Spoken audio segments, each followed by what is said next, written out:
What's the meaning of correction?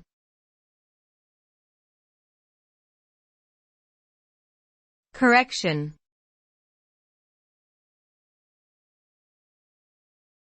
Correction.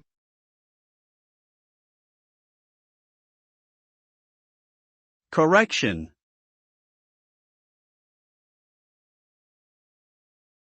Correction.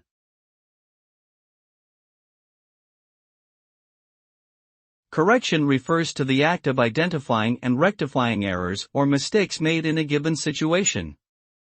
The purpose of correction is to improve the accuracy and quality of information, behavior, or outcomes.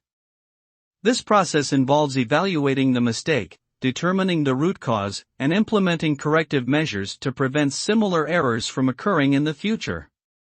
Correction can take many forms, such as providing feedback, revising work, retraining employees, or adjusting systems and processes.